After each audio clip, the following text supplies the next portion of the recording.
Hello everyone, welcome to Vidyashree academy. I hope you are doing well. आज हम पढ़ने वाले हैं 30 दिसंबर का करंट अफेयर। करंट अफेयर की शुरुआत थॉट से करते हैं कि अगर आप सूरज की तरह जलना चाहते हैं या सूरज की तरह चमकना चाहते हैं तो रोज उगना पड़ेगा और जलना भी पड़ेगा। तो अगर हम कहते हैं ना कि हीरा चमकता है, तो हीरा क्यों चमकता है? क्योंकि हीरे को बहुत अधिक टेम्परेचर और प्रेशर सहना पड़ता है, उसके बाद ही उसकी चमक, उसका निखार आता है। तो हमें भी बहुत मेहनत करनी पड़ेगी और आगे बढ़ना पड़ेगा और अपने लक्ष्य को पाना पड़ेगा। शुरुआत करते हैं 30 दिसंबर का करंट अफेयर। फर्स्ट क्वेश्चन है कि हाल ही में भारतीय चुनाव आयोग के द्वारा प्रवासी मतदाताओं की भागीदारी बढ़ाने के लिए किस मशीन का यूज़ किया जाएगा? देखिए, जो प्रवासी भारतीय हैं तो वो भारत के बाहर रहते हैं और अब जब इलेक्शन होते हैं तो सभी लोग वोट डालने के लिए प्रत्यक्षता नहीं आ पाते। तो उन लोगों की सुविधाओं के लिए कि मतदान में भी उनकी भागीदारी बनी रहे, इसीलिए एक मशीन बनाई गई है जिसका नाम है RMV। ये क्या है? Remote electronic voter machine. तो ये RMV है, याद रखिएगा इसको। ये प्रवासी मतदाताओं को क्या करेगी? मतदान में सहायता प्रदान करेगी। अब बात यहाँ पर निर्वाचन आयोग की बात आई है, तो आपको पता होना चाहिए कि 1 जनवरी 1950 को भारतीय निर्वाचन आयोग की स्थापना हुई थी। आर्टिकल नंबर 324 से लेकर आर्टिकल नंबर 329 तक निर्वाचन आयोग का वर्णन किया गया है और वर्तमान में जो CEC हैं, चीफ इलेक्शन कमिश्नर हैं, वो कौन है? राजीव कुमार। इनका नाम भी आपको याद रखना है। तो इतने फैक्ट आपको इस क्वेश्चन से रिलेटेड पता होने चाहिए। नेक्स्ट क्वेश्चन है कि 29 दिसंबर 2022 को किस देश के साथ भारत ने आर्थिक सहयोग और व्यापार समझौता किया है? देखिए, थोड़ा सा कॉन्सेप्चुअल है, इसको समझिएगा। जो भारत के साथ आर्थिक सहयोग और व्यापार समझौता करने वाला पहला देश था वो था UAE, संयुक्त अरब अमीरात।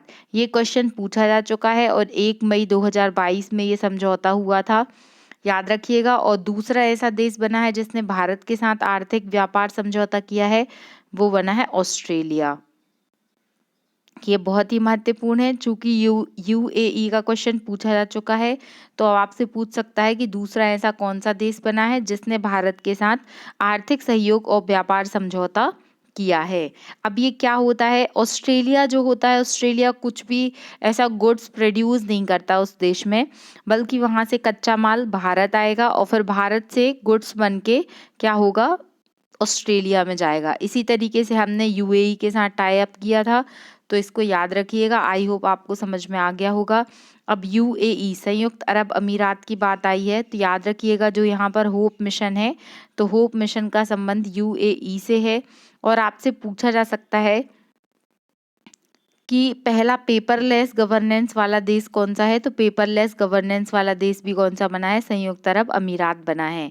ऑस्ट्रेलिया की राजधानी कैनबरा है। और आपसे पूछा जा सकता है कि जो ग्रेट बैरियर रीफ है ये कहाँ पर है? तो ये भी ऑस्ट्रेलिया में पाया जाता है। फिर नेक्स्ट क्वेश्चन है कि भारत का पहला कृषि मध्यम श्रेणी वाला ड्रोन प्रमाणन करने किसे प्रदान किया गया है? मतलब कृषि के लिए ये ड्रोन यूज होगा, एग्रीकल्चर के लिए। उस ड्रोन का नाम है मारुत ड्रोन। क्या नाम है? मारुत ड्रोन। ये क्या है? एक एग्रीकॉप्टर है। एग्रीकॉप्टर का मतलब क्या होता है कि एग्रीकल्चर के लिए यूज किया जाने वाला जो ड्रोन है, जिससे क्या होगा कि किसानों को काफी मदद होगी।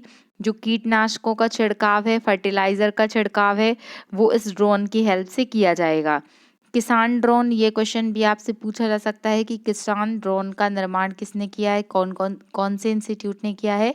तो जो IIT रुड़की है, IIT रुड़की के द्वारा किसान ड्रोन का निर्माण किया गया है। GST संग्रहालय की स्थापना कहाँ हुई है? तो जो गोवा की राजधानी है पणजी, वहां पर GST संग्रहालय की स्थापना हुई है। एक ऑर्गेनाइजेशन अभी अभी बना है, आपने सुना होगा I2U2, ये काफी चर्चा में था। तो इसमें कौन कौन से देश शामिल हैं? तो I2U2 के अंतर्गत इंडिया, इजराइल, UAE और अमेरिका, ये चारों देश शामिल हैं। इसको याद रखिएगा, ये भी पूछा जा सकता है। फिर नेक्स्ट क्वेश्चन है कि केंद्रीय नवीनीकरणीय ऊर्जा मंत्री वो कौन है? RK सिंह। RK सिंह जी ने किस राज्य में कयाकिंग कैनोइंग एकेडमी की स्थापना की है? तो कयाकिंग कैनोइंग ये किससे संबंधित है? तो आप समझ गए होंगे कि इसका संबंध वाटर में जो नाव चलती है उसी प्रकार के गेम्स इसके तहत आयोजित किए जाते हैं। तो ये एकेडमी जो नई एकेडमी खुली है कयाकिंग कैनोइंग, ये खुली है उत्तराखंड के टेहरी स्थान पर। टेहरी का स्थान, टेहरी आपने सुना होगा, टेहरी डैम भी है। और ये कौन सी नदी पर है? तो ये भागीरथी नदी पर है कयाकिंग कैनोइंग एकेडमी। उत्तराखंड की बात आई है तो आपसे पूछा जा सकता है कि उत्तराखंड के चीफ मिनिस्टर कौन है? तो पुष्कर सिंह धामी, इनका नाम भी आपको याद रखना है। नेक्स्ट क्वेश्चन है कि उत्तर प्रदेश के कौन से शहर की दूसरी जेल को 5 स्टार रेटिंग प्राप्त हुई है? तो देखिए, जैसे होटल या रेस्टोरेंट को रेटिंग प्रोवाइड की जाती है उसी तरीके से जो जेल होती है उनको भी रेटिंग प्रदान की जाती है। तो ये है फर्रुखाबाद जेल है, ये यूपी में है, और दूसरी जेल है बुलंदशहर जेल। इन दोनों जेलों को 5 स्टार रेटिंग प्रदान की गई है, मतलब यहाँ का जो खाना है उसको ये रेटिंग प्रदान की गई है। और ये किसने की है? तो एक इंस्टीट्यूशन है FSSAI, food security and standard authority of India, जो कि 2006 के एक्ट के तहत 2008 में इसकी स्थापना हुई थी। तो आपको याद रखना है उत्तर प्रदेश की 2 जेल हैं, कौन कौन सी है? फर्रुखाबाद जेल है और दूसरी है बुलंदशहर जेल। दोनों को क्या मिली है? 5 स्टार रेटिंग यहाँ के फूड को मिली है। आपने एक कैंपेन का नाम सुना होगा, ईट राइट कैंपेन, इसी के तहत ये जो रेटिंग्स है ये प्रोवाइड की गई है। फिर नेक्स्ट क्वेश्चन है कि मध्य प्रदेश में खेलो इंडिया यूथ गेम्स होने वाले हैं 2023 में। ये तो हम पहले भी पढ़ चुके हैं, लेकिन यहाँ पर क्वेश्चन ये पूछा गया है कि ये कौन से नंबर के गेम्स होने वाले हैं? तो 4th नंबर के गेम्स हरियाणा में हुए थे, ये 5th नंबर के गेम्स हैं। 5वां संस्करण खेलो इंडिया यूथ गेम्स का 2023 में मध्य प्रदेश में आयोजित होने वाला है। मध्य प्रदेश में ये 8 स्थानों पर होगा, जो मध्य प्रदेश के शहर है जैसे भोपाल, इंदौर, जबलपुर, ग्वालियर, ऐसे 8 स्थानों पर ये होने वाला है। और यहाँ पर एक प्रश्न और महत्वपूर्ण है कि इसमें क्या स्पेशलिटी है, कि इसमें क्या होगा? पहली बार वाटर गेम्स को शामिल किया गया है। तो ये भी आपसे पूछा जा सकता है। टोटल 27 इवेंट्स होंगे और ये काफ़ी अच्छा और रोमांचक होगा। और सबसे महत्वपूर्ण है, अभी जितने भी मध्य प्रदेश के, जैसे अभी MPSI, MP पटवारी या MPPSC का एग्ज़ाम होने वाला है, तो उसके लिए ये क्वेश्चन स्पोर्ट्स रिलेटेड काफ़ी इंपॉर्टेंट है और पूछा जा सकता है, तो इसको याद रखिएगा। फिर नेक्स्ट क्वेश्चन है कि भारतीय सेना के इंजीनियर इन चीफ के पद पर किसे नियुक्त किया गया है? एक बहुत ही इम्पोर्टेंट पद होता है इंजीनियर इन चीफ। जो इंजीनियर इन चीफ होते हैं वो जो भी हमारी सीमाएं है जैसे चीन के साथ और पाकिस्तान के साथ, क्योंकि इन देशों के साथ अधिक डिस्प्यूट होता है, तो इन देशों पर जो भी सीमा पर हथियार हैं और परमाणु हथियार हैं, इनको किस तरीके से सेफ जोन में रखा जाएगा, किस तरीके से उनकी सिक्योरिटी पर्पस, ये सारा काम कौन डिसाइड करता है? इंजीनियर इन चीफ करते हैं। वो है अरविंद वालिया जो है वो इंजीनियर इन चीफ के पद पर नियुक्त किए गए हैं, तो इसको याद रखना है। फिर नेक्स्ट क्वेश्चन है कि राष्ट्रीय अटल सम्मान पुरस्कार किसे प्रदान किया गया है? तो आप जानते हैं, हमने डिस्कस किया था कि 25 दिसंबर को कौन सा डे रहता है? अटल जी का जन्मदिन रहता है, जिसे क्या मनाया जाता है? गुड गवर्नेंस डे या सुशासन दिवस के रूप में मनाया जाता है। तो इस बार 12 लोगों को नियुक्त किया गया है अटल सम्मान के लिए, जिन्हें अलग अलग क्षेत्रों में अच्छा काम करने के लिए दिया जाता है। तो ये 3 नाम प्रमुख हैं, इनको याद रखना है, कन्हैया मित्तल, यशपाल शर्मा और प्रभुचंद मिश्रा। तो याद रखिएगा, कन्हैया मित्तल, यशपाल शर्मा और प्रभुचंद मिश्रा, इन लोगों को क्या है? अटल सम्मान से सम्मानित किया गया है। एक और महत्वपूर्ण क्वेश्चन, NHAI नेशनल जो हाईवे अथॉरिटी होती है, national highway authority of India, भारतीय राष्ट्रीय राजमार्ग प्राधिकरण का अध्यक्ष के पद पर कौन नियुक्त हुआ है? आपने देखा होगा जो हाईवेज पर टोल प्लाजा या हाईवेज पर आपने अक्सर देखा होगा इस अथॉरिटी का नाम, क्योंकि जो हाईवेज का निर्माण होता है वो NHAI की देखरेख के तहत ही होता है। तो इसके प्रमुख के पद पर नियुक्त हुए हैं संतोष कुमार यादव जी, इनका नाम याद रखिएगा। आपसे पूछा जा सकता है कि NHAI की स्थापना किस एक्ट के तहत हुई और कब हुई? तो 1988 का ये एक्ट था और स्थापना हुई थी 1995 में। और इसका जो मुख्यालय है वो कहाँ पर स्थित है? वो नई दिल्ली में स्थित है। तो इतने प्रश्न आपको याद रखना है। एक आरबीआई के पूर्व गवर्नर रह चुके हैं सी रंगराजन। इन्होंने एक बुक लॉन्च की है, उस बुक का नाम है Forbes in the road my days at RBI beyond. ये बुक है, थोड़ा याद रख लीजिएगा, कभी कभी डायरेक्ट बुक भी आपसे एग्जाम में पूछी जा सकती है और खासकर आपसे वही बुक पूछी जाएगी जो या तो डिस्प्यूटेड होगी या फिर उस बुक की मतलब किसी बहुत ही महान राइटर ने लिखी होगी।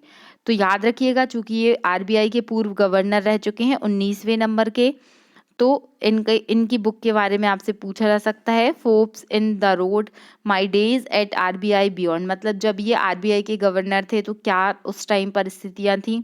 आपने गरीबी रेखा के लिए जो कमेटीज पढ़ी होंगी तो उसमें भी आपने सी रंगराजन कमेटी का नाम सुना होगा। ये आरबीआई के पूर्व गवर्नर रह चुके हैं। आपसे पूछा जा सकता है कि वर्तमान में आरबीआई के गवर्नर कौन है, तो वो कौन है, शक्तिकांत दास। शक्तिकांत दास जी वर्तमान में आरबीआई के गवर्नर है। आरबीआई की स्थापना कैसे हुई थी, तो आरबीआई की स्थापना एक हिल्टन यंग आयोग था, उसकी रिकमेंडेशन पर 1934 के एक्ट के तहत 1 अप्रैल 1935 को आरबीआई की स्थापना हुई थी। याद रखिएगा, स्टैटिक फैक्ट है, ये कभी कभी पूछ लिए जाते हैं। अगर क्वेश्चन आता है कि फर्स्ट आरबीआई के गवर्नर कौन थे, तो आंसर होगा ऑसबॉर्न स्मिथ। लेकिन अगर आपसे ऐसा क्वेश्चन आता है कि फर्स्ट आरबीआई के भारतीय गवर्नर कौन थे, तो आंसर होगा सीडी देशमुख। तो इतने फैक्ट आपको आरबीआई से रिलेटेड पता होने चाहिए। आज का आपका जो क्वेश्चन ऑफ द डे है वो है कि आईपीएल के इतिहास में सबसे अधिक महंगे खिलाड़ी कौन हैं। आईपीएल के इतिहास में सबसे अधिक महंगे खिलाड़ी कौन है, ये क्वेश्चन मैंने आपसे डिस्कस किया था, तो आपको ये बताना है। तो ये आज का कुछ महत्वपूर्ण करंट अफेयर था। हम कल का करंट अफेयर रिवाइज कर लेते हैं क्योंकि रिवीजन बहुत अधिक जरूरी है। कल हमने डिस्कस किया था काशी फिल्म उत्सव। काशी फिल्म उत्सव का आयोजन कहाँ पर किया जा रहा है, तो याद करिए, हमने पढ़ा था कि उत्तर प्रदेश सरकार, फिल्म बंधु और एक और क्या था, जो सूचना और प्रसारण मंत्री हैं, वो तीनों मिलके काशी फिल्म महोत्सव का आयोजन करने वाले हैं। भारत ने सूखे और महामारी निपटान के लिए 500 टन जो है वो खाद्यान्न दिया था, तो वो कौन से देश को दिया था, साउथ अफ्रीका का देश है, वो है मोजाम्बिक। ये भी हमने कल डिस्कस किया था। और यहाँ पर कौन सा जहाज के द्वारा ये पहुंचाया जाएगा, आईएनएस केसरी। अब इससे मुझे याद आया, हमने कुछ दिन पहले डिस्कस किया था प्रोजेक्ट 75। प्रोजेक्ट 75 क्या है, तो प्रोजेक्ट 75 के द्वारा 6 पनडुब्बी, जिसमें क्या रहेगा, INS Kaveri, INS Kaveri, INS वेला, आईएनएस वाक्सीर, तो पूरी 6 पनडुब्बियां हैं, उनके भी नाम आपको याद रखने चाहिए। साउथ अफ्रीका में कौन सी जनजाति पाई जाती है, तो बुशमैन जनजाति पाई जाती है। कालाहारी मरुस्थल पाए जाते हैं। अभी यूएसए में एक चक्रवात आया है जो बर्फबारी -46 डिग्री सेंटीग्रेड टेम्परेचर लेकर आया है। उसका क्या नाम है, उसका नाम है चक्रवात बम, उसको भी याद रखिएगा। अभी जो हेल्थ इंडेक्स जारी किया है नीति आयोग ने, तो हेल्थ इंडेक्स में टॉप पर कौन सा आया है बड़े राज्यों की सूची में, वो आया है यूपी। और अगर ऐसे ओवरऑल बात करते हैं तो ओवरऑल आया है केरला। और अगर यूटीज की बात करते हैं तो है दादर और नागर हवेली। इसको याद रखिएगा। इस इंडेक्स को किसने लॉन्च किया है, तो नीति आयोग ने लॉन्च किया है। What is the full form of नीति, तो इसका नाम है national institution of transforming India. NITI Aayog की स्थापना कब हुई थी, तो 1 जनवरी 2015 को हुई थी। इसके हेड कौन होते हैं, तो प्रधानमंत्री होते हैं। और अभी वर्तमान में इसके उपाध्यक्ष कौन है, तो सुमन बेरी। और सीईओ कौन है, ये आपको बताना है। इतने फैक्ट आपको नीति आयोग के बारे में पता होना चाहिए। नेक्स्ट क्वेश्चन याद करिए, क्या पढ़ा था हमने, शाइके मिशन। जो शाइके मिशन है ये किससे रिलेटेड है, तो ये एस्टेरॉयड की खोज से रिलेटेड है। और ये किसका है, तो ये नासा का मिशन है। तो ये इतने फैक्ट आपको पता होने चाहिए। और क्या क्वेश्चन हमने डिस्कस किया था कल, नदी उत्सव। नदी उत्सव का आयोजन कहाँ पर किया जा रहा है, तो ये किया जा रहा है गुजरात में। 11वीं जूनियर राष्ट्रीय पुरुष हॉकी चैंपियनशिप किसने जीती थी, तो ये चंडीगढ़ ने जीती थी। और जो WTO की लीगल एडवाइज़र बनी है, तो WTO की लीगल एडवाइज़र कौन बनी है? Legal adviser. तो WTO की लीगल एडवाइज़र के रूप में नियुक्त हुए हैं स्वाति शर्मा। तो ये कल का करंट अफेयर था, कुछ क्वेश्चंस और थे, आप उसको रिवाइज कर लीजिएगा। इस तरीके से आप रिवीजन करते जाइए। आज मैंने साइंस की 2 क्लास अपलोड की हैं, तो वो दोनों क्लास आपको देखना है। ये बहुत इंपॉर्टेंट है फॉर MP पटवारी, MPPSC। और अभी आपने देखा होगा कि वर्ग 1 और वर्ग 2 का भी नोटिफिकेशन आ चुका है, तो आप उसको ज़रूर देखते रहिए। और अब साल ख़त्म होने वाला है, तो आप रिवीजन पूरा कंप्लीट कीजिए। क्या आप लोग चाहते हैं कि मैं पूरा 1 ईयर करंट अफेयर आपको रिवाइज़ कराऊं? अगर आप चाहते हैं तो प्लीज़ आप कमेंट बॉक्स में लिख कर बताइए। जो आप पढ़ना चाहेंगे मैं आपको वही पढ़ाऊँगी, क्योंकि मेरा उद्देश्य है अधिक से अधिक आपकी एग्ज़ाम की तैयारी कराना और आपको अपना लक्ष्य तक पहुंचाना। अगर आपको वीडियो अच्छा लगता है तो thank you so much. Please like, share and subscribe, और अधिक से अधिक आप अपने दोस्तों तक ये वीडियो पहुंचाएं, यही आशा करती हूँ। पढ़ते रहिए, खुश रहिए। जय हिंद, जय भारत।